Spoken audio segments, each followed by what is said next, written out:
ओम नमः शिवाय। मैं हूं एस्ट्रोलॉजर के एम सिन्हा और मैं अपने यूट्यूब चैनल पर आप सभी का हार्दिक स्वागत करता हूं। देखिए, आज की वीडियो में हम लोग बात करेंगे वर्षफल और लग्न या राशि, मीन लग्न मीन राशि वाले जातकों के लिए ये पूरा फलादेश वर्ष 2025 कैसा बीतेगा, इस पूरे वीडियो में हम समझेंगे। देखिए, वैसे तो मैं भगवान से हमेशा यही प्रार्थना करता हूं कि जो भी नया वर्ष आ रहा है आपको खुशियां दे, आपकी नकारात्मक ऊर्जा को दूर करे। लेकिन इस बार वर्ष 2025 का जो गोचर बन रहा है वो बहुत अच्छा नहीं है। एक तो सारे ग्रह, जो बड़े ग्रह होते हैं जिनका प्रभाव आप पर बहुत ज्यादा रहता है, उन ग्रह की अगर बात किया जाए तो उसमें देवगुरु बृहस्पति, शनि देव, राहु और केतु, इन सभी का राशि परिवर्तन वर्ष 2025 में होगा। और दूसरी जो महत्वपूर्ण चीज होने वाली है वो केतु पर अष्टग्रही दृष्टि पड़ने वाली है और वो सूर्य ग्रहण के दिन 29 मार्च 2025 में होगा। तो ये सबसे पहली चीज जो मैं देख पा रहा हूं, वर्ष 2025 का जो गोचर है उसको समझना बहुत ज्यादा महत्वपूर्ण है। देखिए, जब हम लोग वर्षफल की बात करते हैं, मैं अपने सारे सब्सक्राइबर और व्यूअर को बताना चाहता हूं कि वर्षफल वैदिक ज्योतिष के हिसाब से जो आपका बर्थ डेट आता है उसके करस्पॉन्डिंग जब सूर्य का भोगांश बराबर हो जाता है, उस पर जो चार्ट डेवलप होता है उसको वर्षफल का चार्ट कहा जाता है। ये तो अंग्रेजी कैलेंडर का, जिसको ग्रेगोरियन कैलेंडर भी कहा जाता है, इसका केवल डेट चेंज हो रहा है, यानी वर्ष 2024 से वर्ष 2025 हो रहा है। लेकिन वैदिक ज्योतिष में कहा जाए वर्षफल की जो डेफिनेशन होती है, सपोज कीजिए आपका जो जन्म है वो 17 जून का जन्म है किसी भी ईयर में, तो 17 जून 2025 के आसपास सूर्य का जो भोगांश होगा आपके लग्न चार्ट में, जब आप जन्म लिए थे उस समय सूर्य का जितना डिग्री है उतना ही 17 जून के आसपास या 16 जून के आसपास या 18 जून के आसपास कुछ भोगांश जब बराबर हो जाएंगे उस पर्टिकुलर डेट पर, तो हम लोग कहेंगे कि आपका एक वर्षफल बना है। और वर्षफल की गणना करते समय हम लोग मुंथा की पोजीशन को देखते हैं, मुंथेश की पोजीशन को देखते हैं, और साथ में जो सेंसिटिव पॉइंट की गणना की जाती है उसमें सहम को जरूर चेक किया जाता है। सहम के आधार पर वर्ष में क्या घटनाएं आपके ऊपर घटित होगी, इसको आप चेक कर सकते हैं। अगर आपको अपना वर्षफल चाहिए तो कुंडली एक्सपर्ट के मोबाइल ऐप में जाइए और आप अपना वर्षफल डाउनलोड कर सकते हैं। लेकिन यहाँ पर जो वर्षफल की बात करते हैं वो केवल गोचर का प्रभाव रहेगा। आपके लग्न यानी मीन लग्न और मीन राशि के रिस्पेक्ट में जो भी बड़े ग्रह रहेंगे उनका जो प्रभाव होगा उसको देखेंगे, आपके लग्नेश को भी देखेंगे। तो सबसे महत्वपूर्ण बात है कि आपका लग्नेश जो है देवगुरु बृहस्पति है, जो वर्तमान में वृषभ राशि में गोचर कर रहे थे, इनका भी राशि परिवर्तन 14 मई को होगा। लेकिन जो सबसे पहला चेंज होने वाला है वो चेंज 29 मार्च 2025 सूर्य ग्रहण का भी दिन रहेगा और उस दिन केतु पर 8 ग्रहों की दृष्टि होगी। वैदिक ज्योतिष में यूरेनस, नेपच्यून, प्लूटो को काउंट नहीं करते हैं, जबकि मुंडन एस्ट्रोलॉजी में, जिसको मेदिनी ज्योतिष कहते हैं, वहां पर जरूर हम यूरेनस, नेपच्यून, प्लूटो को देखते हैं।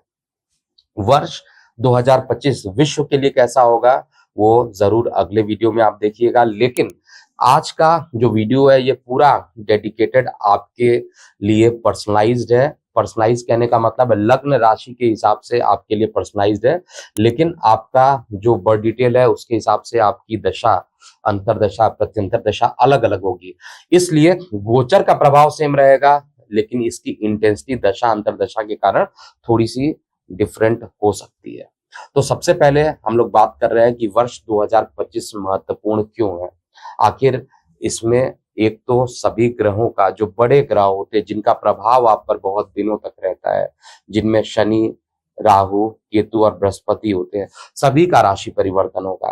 पहला राशि परिवर्तन 29 मार्च 2025 को शनि देव का होगा। इसके अलावा 14 मई 2025 को आपका लग्नेश यानी देवगुरु बृहस्पति राशि परिवर्तन करेंगे और उसके बाद 18 मई यानी जस्ट 4 दिन के बाद राहु और केतु का भी राशि परिवर्तन होगा।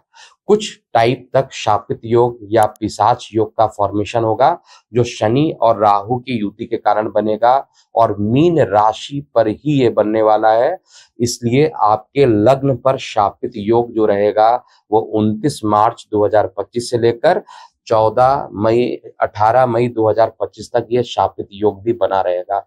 इसको विशेष रूप से उस ड्यूरेशन में आपको सावधानी बरतनी चाहिए। वीडियो के अंत में मैं कुछ डेट भी आपको बताऊंगा जो आपके लिए पॉजिटिव रहेंगे या निगेटिव रहेंगे, और वो किस किस चीज के लिए रहेंगे। आपके स्वास्थ्य को लेकर, आपके प्रॉपर्टी को लेकर, आपके ट्रैवलिंग को लेकर, आपके लव रोमांस को लेकर, आपके सडन गेन या सडन लॉस को लेकर, और भी बहुत सारी चीजें, फाइनेंस को लेकर, करियर को लेकर, हर चीजों की बातें हम लोग यहाँ पर करने वाले हैं। तो सबसे पहले हम लोग प्रारंभ करने वाले हैं वर्ष 2025 में जो शनि का जो प्रभाव रहेगा वो आप पर कैसा रहने वाला है, क्योंकि सबसे पहले जो राशि परिवर्तन होगा 29 मार्च को शनिदेव का ही होगा। देखिए, शनिदेव को मीन लग्न या मीन राशि में डिपार्टमेंट क्या दिया गया है? एकादश भाव का डिपार्टमेंट मिला है, द्वादश भाव का डिपार्टमेंट मिला है, और आपके लग्नेश का शनि से किसी प्रकार की कोई दुश्मनी नहीं है। एक प्रकार से शनि भी बृहस्पति को न्यूट्रल मानता है और बृहस्पति भी शनि को न्यूट्रल मानता है। लेकिन शनिदेव जो वर्तमान में द्वादश भाव में थे, वो अपना राशि परिवर्तन करके आपके लग्नस्थ भाव में आ जाएंगे, आपके बॉडी पर प्रवेश करेंगे। और शनिदेव का इस जगह पर बैठना एक तो आपके पराक्रम को बढ़ाने की कोशिश करेगा, आपके छोटे भाई बहनों का सहयोग देगा, क्योंकि इनकम को लेकर पराक्रम में देखेंगे। इनकम के मालिक हैं और विदेश के मालिक है, और वो पराक्रम को देख रहे हैं। तो आपके जो छोटे भाई बहन हैं उनके इनकम को बढ़ाना, जिसके कारण आपका भी पराक्रम बढ़ेगा, और विदेशों में मान सम्मान का बढ़ना, ये सबसे पहला और पॉजिटिव प्रभाव शनिदेव यहाँ पर देने वाले हैं। इसमें कहीं पे भी कोई डाउट नहीं है। शनिदेव की जो दृष्टि पड़ेगी आपके कर्म स्थान पर भी पड़ेगी। तो जो लोग रियल एस्टेट से जुड़ाव करते हैं, जो लोग आयरन स्क्रैप से रिलेटेड या आयरन से रिलेटेड किसी भी प्रकार से जुड़ाव करते हैं, फार्मा से, मेडिसिन से रिलेटेड करते हैं, ऐसे मीन लग्न वाले जातकों के लिए ये साल करियर के पॉइंट ऑफ व्यू से भी बहुत अच्छा होने वाला है। शनिदेव की जो दृष्टि पड़ेगी आपके जीवन साथी पर भी पड़ेगी। तो जिनके ऑलरेडी विवाह हो चुके हैं उनके वैवाहिक जीवन में लंबे समय तक खुशहाली रहेगी, लेकिन जिनके विवाह नहीं है उनके विवाह में और विलंब शनिदेव यहाँ पर कराएंगे, क्योंकि शनिदेव विलंब के कारक माने जाते हैं। किसी प्रकार का नया व्यवसाय में पार्टनरशिप करना चाहते हैं, आप मीन लग्न या मीन राशि के हैं, तो ये समय जो रहेगा लंबे टाइम का, अगर आप प्रोस्पेक्ट देखते हैं 2 साल, 5 साल, 10 साल का, अगर आप इस पॉइंट ऑफ व्यू से किसी प्रकार का निवेश करना चाहते हैं तो आप निवेश यहाँ पर कर सकते हैं।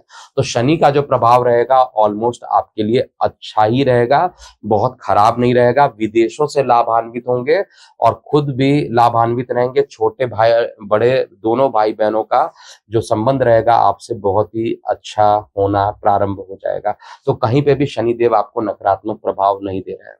अब हम बात करेंगे कि राहु का राशि परिवर्तन होगा। राहु का राशि परिवर्तन वैसे तो 18 मई को होगा, लेकिन राहु और शनि बहुत टाइम तक पिशाच योग या शापित योग बनाकर आपके लग्न भाव में रहेंगे। ये वो समय रहेगा 29 मार्च से लेकर 18 मई तक का। इस समय आपको बेहद सावधानी रखनी चाहिए, बेहद सावधान होकर कार्यों को करना चाहिए, क्योंकि एक भी परेशानी आपको बहुत ज्यादा नुकसान यहाँ पर पहुंचा सकती है। इस बात का आपको विशेष रूप से ध्यान देना चाहिए, क्योंकि ये शापित योग आपके आत्मविश्वास में परेशानी करेगा।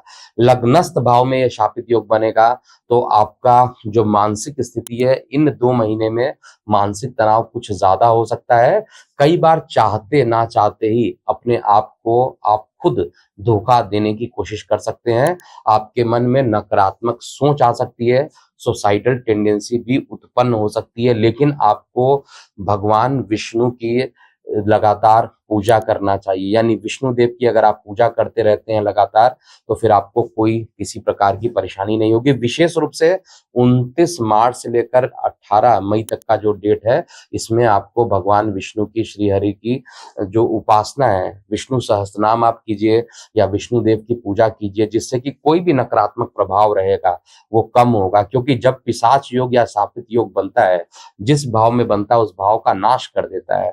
लग्न में बैठेगा, लग्न आप खुद हैं, और आपका लग्न पे अगर ये स्थिति बनती है 2 महीने की लगभग, तो इसमें सुसाइडल टेंडेंसी भी डेवलप हो सकती है, और बहुत सारी चीजें ऐसी होंगी कि आप जान रहे हैं कि वो गलत है, लेकिन फिर भी आप रोक नहीं पाएंगे, और उस गलत चीजों में लगातार इन्वॉल्वमेंट होने से अंत में आपको मानसिक तनाव भी डेवलप होगा।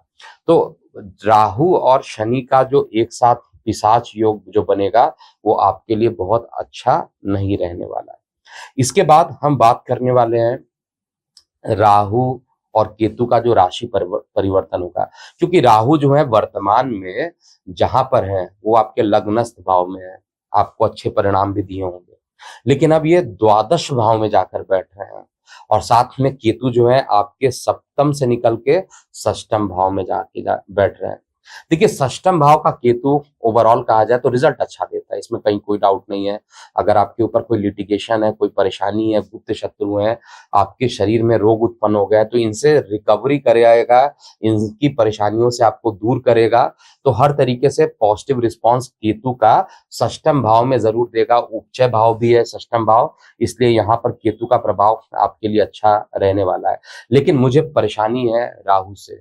द्वादश भाव का जो राहु होता है, एक प्रकार से देखा जाए तो अगर आप न्यायिक मामलों में इन्वॉल्व हो जाए, क्योंकि कहीं ना कहीं पर आपके ऊपर लिटिगेशन, लीगल केसेस के होने की संभावना वर्ष 2025 में हो रहा है, और ये सब कुछ उस समय ज्यादा एक्टिवेट रहेगा जब 18 मई का डेट बीतेगा और राहु राशि परिवर्तन करेंगे। चाहे किसी भी तरीके से ऐसी कंडीशन बन सकती है जिसके कारण आपके ऊपर कोई लीगल एक्शन लिया जा सकता है, क्योंकि द्वादश भाव का जो राहु होता है वो बहुत खतरनाक माना जाता है, जेल यात्रा तक भी कराता है।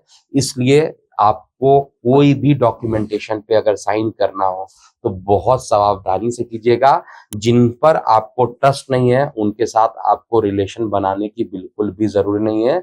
और विशेष रूप से जब पिशाच योग या शापित योग बनेगा 29 मार्च से लेकर 18 मई तक का, ये एक प्लेटफॉर्म डेवलप करेगा। इसी में आप गलती करेंगे जिसका रिजल्ट आपको द्वादश भाव में ले जाएगा राहु। तो राहु का द्वादश भाव में बैठना बहुत अच्छा नहीं है। साथ में द्वादश भाव का जो राहु है वो मदर को भी देखेगा, आपके प्रॉपर्टी को भी देखेगा। तो प्रॉपर्टी से संबंधित किसी प्रकार का विवाद हो सकता है, और इसके लिए आपको न्यायालय में भी जाना पड़ सकता है। तो प्रॉपर्टी में निवेश करने के लिए बहुत सावधानी बरतिएगा, क्योंकि द्वादश भाव का राहु, अगर आप विदेश में हैं तब तो अच्छी बात है, तो आपको विदेश की यानी लंबी दूरी की यात्राओं के परिणाम स्वरूप जो आपकी क्रिएटिविटी होगी, जो रचनात्मकता होगी, जो मानसिक शांति मिलती है, वो सभी कुछ यहाँ पर आप गेन कर पाइएगा, और हर तरीके से अच्छा रहने वाला है। लेकिन अगर आप ट्रैवलिंग नहीं कर रहे हैं और आप अपने जन्म स्थान के आसपास ही हैं, तो यहाँ पर राहु कुछ ना कुछ परेशानी डेवलप करके न्यायिक मामलों में आपका इन्वॉल्वमेंट प्रत्यक्ष या अप्रत्यक्ष रूप से आपको करा सकता है। तो इसलिए सावधान रहिए, क्योंकि राहु का राशि परिवर्तन मेष राशि, मेष लग्न दोनों जातकों के लिए बहुत अच्छा नहीं होने वाला है। इसके अलावा जो राहु की उपस्थिति रहेगी, इसकी दृष्टि आपके माता के स्थान पर पड़ेगी, भूमि पे पड़ेगी, वाहन पे पड़ेगी। तो अगर आप प्रॉपर्टी को सेल करना चाहते हैं, परचेज नहीं, अगर आप प्रॉपर्टी को सेल करना चाहते हैं, पुरानी प्रॉपर्टी है उसको आप बेचना चाहते हैं, तो राहु यहाँ पर आपको बेचने में मदद कर देगा, इसमें भी कोई डाउट नहीं दिखाई दे रहा है मुझे। इसके अलावा राहु की जो दृष्टि पड़ेगी वो अष्टम भाव पे पड़ेगी। अष्टम भाव का जो राहु है द्वादश में बैठेगा, अष्टम को देखेगा, तो निश्चित रूप से कोई बड़े प्रॉफिट या लॉस की जो संभावना है, राहु उसको एक्टिवेटेड बहुत ज्यादा करेगा। और राहु वैसे इस स्थान पर पैतृक संपत्ति या छुपा हुआ धन या फंसा हुआ धन को निकालने की भी कोशिश करेगा, लेकिन न्यायिक मामलों में जाकर बैठा हुआ है तो विदेश में जाकर इसका प्रॉब्लम सॉल्व होगा। यानी आप अपने जन्म स्थान से दूर जाकर अगर किसी प्रकार का लीगल एक्शन लेते हैं तो आपको रिजल्ट देगा। लेकिन कुल मिलाकर राहु का जो राशि परिवर्तन है वो उतना अच्छा, उतना सकारात्मक मुझे नहीं दिखाई दे रहा है। अगर आप ट्रैवलिंग करते हैं तो ट्रैवलिंग के लिए बहुत ही अच्छा है, विदेश जाइए उसके लिए भी अच्छा है, लेकिन निवेश के लिए ये समय राहु अच्छा नहीं देगा। कोई ना कोई मामले में आपको फंसाकर आपके धन का नुकसान कर सकता है। तो एक प्रकार से राहु का राशि परिवर्तन आपके लिए एक चैलेंज रहने वाला है। यहाँ पर द्वादश भाव का राहु कभी भी अच्छा रिजल्ट नहीं देने वाला है यहाँ पर। इसके बाद केतु की बात किया जाए तो केतु अग्नि त्रिकोण में इस बार जा रहे हैं। वर्ष 2025 में अग्नि त्रिकोण में ये प्रवेश करेंगे और अग्नि त्रिकोण में प्रवेश करने के साथ साथ इनकी जो दृष्टि पड़ने वाली है वो आपके धन भाव पर पड़ेगी।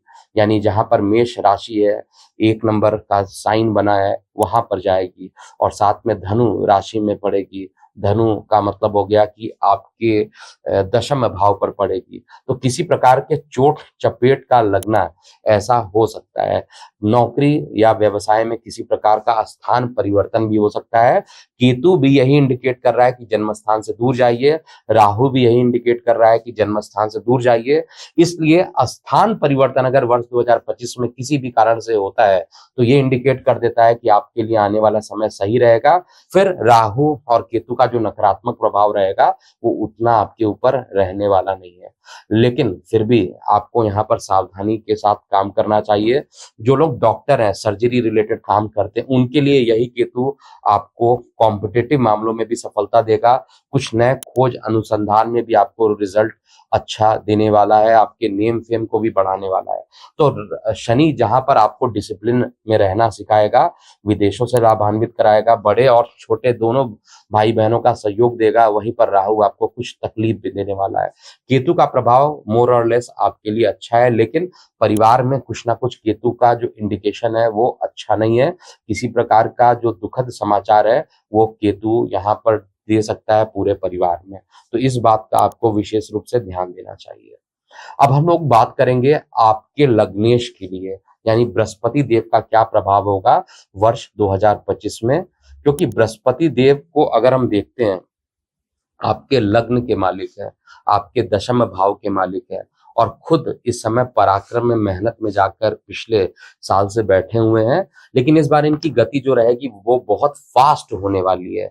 सामान्यतः देवगुरु बृहस्पति एक राशि में 1 साल तक या 11 महीने तक रहते ही रहते हैं, लेकिन इस बार वर्ष 2025 में 3 राशियों का आपको प्रभाव देंगे। क्योंकि 14 मई तक ये वृषभ का रिजल्ट देंगे, 14 मई से लेकर 9 अक्टूबर तक ये मिथुन का रिजल्ट देंगे और उसके बाद फिर ये 9 अक्टूबर से लेकर 4 दिसंबर तक फिर ये उच्च के हो जाएंगे और कर्क का भी प्रभाव यहाँ पर देंगे और फिर ये वापस रेट्रो होकर मिथुन में चले जाएंगे। तो कई चीजें यहाँ पर होने वाली है। लग्नेश जब आपके मेहनत में रहेगा तो मेहनत आपका बढ़ाने वाला है और उसके कारण धनार्जन भी आपका कराएगा। तो धन के लिए, मेहनत के लिए, नेम फेम के लिए जब तक वृषभ में है तब तक अच्छा है। उसके बाद ये लग्न के मालिक होकर, दशम के मालिक होकर सुख स्थान पर चले जाएंगे। तो इस समय पूरे वर्ष 2025 में जो आपके लिए सबसे ज्यादा पॉजिटिव कोई ग्रह हो सकता है तो वो देवगुरु बृहस्पति हो सकते हैं, जो आपके सुख को बढ़ाएंगे, आपकी मानसिक शांति को बढ़ाएंगे, आपकी मानसिक चेतना को बढ़ाने वाले हैं। और यही बृहस्पति देव जो है राहु के इफेक्ट को काउंटर कर सकते हैं। अर्थात अगर आपके ऊपर कोई न्यायिक मामला फंस गया, आप किसी भी परेशानी में फंस गए, माता को किसी प्रकार की परेशानी उत्पन्न हो रही है, तो ऐसे समय में आपको विष्णु सहस्त्र नाम का पाठ करना चाहिए या ओम नमो भगवते वासुदेवाय नामक द्वादशाक्षर मंत्र जो होता है इसका आपको लगातार जाप करना चाहिए। ऐसा करने से आपको काफी अच्छे परिणाम मिलेंगे। इसके बाद बृहस्पति देव जो रहेंगे, क्योंकि मिथुन राशि में 14 मई से लेकर 9 अक्टूबर तक रहने वाले हैं, यहाँ पर आपको मानसिक शांति देंगे। निश्चित रूप से धार्मिक यात्राएं भी कराएंगे, धर्म के प्रति आपका झुकाव भी बढ़ाएंगे और साथ में आपके अष्टम को भी देखेंगे। तो अष्टम में थोड़ा लीवर रिलेटेड किसी प्रकार का अगर आपके लीवर फैटी रहते हैं तो आपको बहुत ज्यादा ध्यान देना चाहिए। लीवर में इंफेक्शन करा सकते हैं, क्योंकि अष्टम को भी देखेंगे और हॉस्पिटल को भी देखेंगे। तो वैसे तो सुख आपको देंगे हर तरीके का, मकान का सुख देंगे, प्रॉपर्टी का सुख देंगे, मानसिक सुख देंगे, लेकिन लीवर में इंफेक्शन करा सकते हैं। और हॉस्पिटल से रिलेटेड क्योंकि राहु भी वहां पर बैठेंगे, तो निश्चित रूप से आपको बृहस्पति से संबंधित जो भी आप काम कर सकते हैं वो आपको करना चाहिए। अगर आपकी दशा अंतर्दशा गलती से भी राहु की चल रही है तो इस समय विशेष रूप से आपको सावधानी करना चाहिए, क्योंकि राहु की शांति पूजा करने से आपको लाभ बहुत ज्यादा मिलेगा। न्यायिक मामलों में अगर फंस गए हो, प्रॉपर्टी के लेन देन में फंस गए हो, तो वहां पर आपको ये काम जरूर करवा लेना चाहिए। इसके बाद बृहस्पति देव जो है कुछ टाइम के लिए आपके लग्न के सापेक्ष में परम उच्च के हो जाएंगे। तो ज्ञान, अंतर चेतना, यानी जिसको हम लोग कहते हैं कि एकदम उच्च का ज्ञान, अगर संतान है तो संतान से कुछ खुशखबरी भी मिलना, और अगर आपके प्रेम संबंध टूटे हुए थे, बन नहीं रहे थे, तो प्रेम संबंध को भी बढ़ाने का प्रयास करेंगे। लेकिन विवाह में बृहस्पति देव तो अपना काम करेंगे, लेकिन शनि देव डिले करने की कोशिश करेंगे। तो जो लोग अविवाहित हैं उनके लिए डिले का कारक भी शनि देव बनेंगे, लेकिन बाकी लोगों के लिए रिजल्ट यहाँ पर कंपैरेटिवली लेस और मोर अच्छा देने वाले हैं। तो केवल एक ही ग्रह इस समय आपके लिए जो वर्ष 2025 में एक्टिवेटेड है। अब हम बात करने वाले हैं बाकी ग्रहों का भी जो प्रभाव कंबाइंड इफेक्ट देंगे, देखने वाले हैं, और ये देखेंगे कि इस वर्ष 2025 में कौन से डेट आपके लिए अच्छे आ रहे हैं, कौन से डेट खराब आ रहे हैं, आपके प्रॉपर्टी के लिए, आपके स्वास्थ्य पर, आपके करियर पर, फाइनेंस पर, और आपके प्रेम प्रसंग पर, ट्रैवलिंग पर, प्रॉफिट पे, हर एस्पेक्ट को मैंने कैलकुलेट किया है। और नव ग्रहों का जो परमुटेशन कॉम्बिनेशन बनता है उसमें जो कॉमन पॉइंट इंटरसेक्ट हो रहे हैं उसके आधार पर कुछ डेट भी मैंने निकाला है। तो सबसे पहले बात करते हैं स्वास्थ्य को लेकर क्या वर्ष 2025 बता रहा है। देखिए, स्वास्थ्य आपका वैसे तो पूरे वर्ष थोड़ा सा मध्यम रह सकता है, क्योंकि लग्न में जब शापित योग बनेगा तो थोड़ा सा मानसिक परेशानी, सोसाइटल अटेम्प्ट को ये बढ़ाने की कोशिश करेगा। लेकिन 26 नवंबर से लेकर 7 दिसंबर तक का जो टाइम रहेगा, ये स्वास्थ्य में कुछ ज्यादा ही अवरोध उत्पन्न करने की कोशिश करेगा। तो इस डेट में आपको स्वास्थ्य पर ध्यान देना चाहिए। बाकी समय जो है आपके लिए अच्छा रहेगा, एवरेज रहेगा। अगर कुछ नकारात्मक सोचें आती हैं तो निश्चित रूप से आपको कंसल्टेशन बुक करना चाहिए। प्रॉपर्टी रिलेटेड जो टाइम आ रही है, केवल एक टाइम ऐसा आ रहा है जो खराब है, बाकी सभी टाइम प्रॉपर्टी से रिलेटेड अच्छे आ रहे हैं। 16 जुलाई से लेकर 28 जुलाई तक का 12 दिन का जो टाइम है, इसमें प्रॉपर्टी में गलती से भी निवेश किया तो परेशानी होगी। लेकिन जो अच्छे डेट आ रहे हैं उसमें 4 जनवरी से 14 जनवरी, 27 फेब से लेकर 14 मार्च, 3 अप्रैल से लेकर 14 अप्रैल, ये सभी डेट आपके लिए अच्छे आ रहे हैं। करियर के लिए कहा जाए या प्रोफेशन के लिए कहा जाए तो 1 जनवरी से 7 मई तक का टाइम बहुत अच्छा नहीं है। किसी प्रकार का जॉब परिवर्तन करना है तो 7 मई के बाद कीजिएगा, और उसके बाद आपके लिए जो बेस्ट टाइम आ रहा है, थोड़ा कम आ रहा है इस बार, लेकिन 18 अक्टूबर से लेकर 26 नवंबर तक का टाइम आपके करियर में उन्नति या प्रमोशन के योग को लेकर आ रहा है। लक की बात किया जाए तो पूरा वर्ष लक एटलीस्ट आपका साथ देगा। 1 जनवरी से लेकर 24 अक्टूबर तक का टाइम आपके लिए अच्छा है, उसके बाद न्यूट्रल रहेगा। फाइनेंस की बात किया जाए तो फाइनेंस भी 1 जनवरी से लेकर 24 अक्टूबर तक का टाइम आपके लिए अच्छा ही रहने वाला है।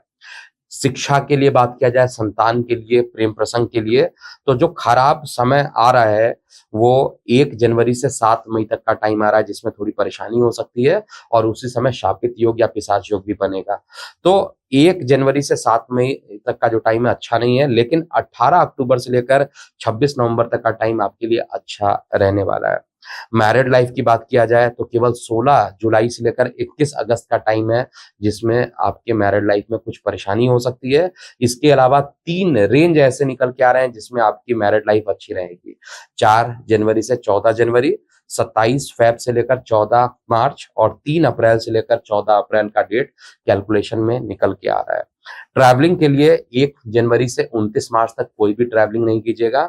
उसके बाद ट्रैवलिंग आप कर सकते हैं, और ज्यादा ट्रैवलिंग करना राहु के नकारात्मक प्रभाव को कम भी करेगा। इसके अलावा प्रॉफिट की बात किया जाए तो 4 ऐसे डेट आ रहे हैं जिसमें आपको ज्यादा प्रॉफिट हो सकता है, लेकिन एक ऐसा डेट रेंज आ रहा है जिसमें आपको नुकसान ज्यादा होगा। तो इस डेट में आप निवेश नहीं कीजिएगा। जो डेट आ रहा है 1 जनवरी से लेकर 24 जनवरी, इसमें बिल्कुल भी निवेश नहीं कीजिएगा। दूसरा, 28 जनवरी से 27 फेब तक का टाइम आपके लिए अच्छा है। 31 मई से 22 जून तक का टाइम भी आपके लिए अच्छा है। 18 अक्टूबर से 27 अक्टूबर तक का भी टाइम अच्छा है। और 26 नवंबर से लेकर 7 दिसंबर तक का भी जो टाइम है आपके लिए अच्छा है। देखिए, यह केवल गोचर का परिणाम है। मैंने आपको वर्षफल की डेफिनेशन प्रारंभ में ही समझा दी, लेकिन उम्मीद है कि आपको ये बात तो समझ में आ गया होगा कि अगर आप मीन लग्न है और मीन राशि के जातक हैं, तो आपके लग्न या राशि के सापेक्ष जो गति होगी ग्रहों की, वो आपको कुछ पॉजिटिव या कुछ निगेटिव जरूर करने वाला है। उसका कंबाइंड इफेक्ट के कारण जो जो डेट आ रही है, उन डेट को मैंने स्पष्ट रूप से बताया है। उम्मीद करता हूं ये वीडियो आपको समझ में आ गया होगा। अगर आपको ये वीडियो पसंद आया तो इस वीडियो को आप शेयर कर सकते हैं। आप चैनल को सब्सक्राइब करके जो बेल आइकन है उसको दबा दीजिए, जिससे कि आपको इस तरीके वीडियो लगातार मिले। इसके अलावा जो सबसे महत्वपूर्ण बात है, अगर आप हमसे बात करना चाहते हैं, कंसल्टेशन लेना चाहते हैं, तो हमारा नंबर नोट कर लीजिए। हमारा नंबर 9818318303 है। आप हमारे मोबाइल एप्लीकेशन के थ्रू भी बुक कर सकते हैं, कुंडली एक्सपर्ट मोबाइल एप्लीकेशन, जो कि iOS और एंड्रॉयड दोनों पर अवेलेबल है। और साथ में आप हमारे वेबसाइट पर जाकर भी विजिट कर सकते हैं। हमारा वेबसाइट है www.kundliexpert.com। आप हमें सोशल मीडिया पर भी फॉलो कर सकते हैं। तो मैं भगवान से यही प्रार्थना करता हूं कि जो भी चीज नकारात्मक दिखाई दे रही है, कम से कम उसका जो प्रभाव हो आपके ऊपर ना हो। उपाय जो मैं बताया हूं आप उसको फुल्ली करेंगे और ये वर्ष आपके लिए अच्छा बीते। अभी के लिए इतना ही। मैं हूं एस्ट्रोलॉजर के एम सिन्हा। ओम नमः शिवाय।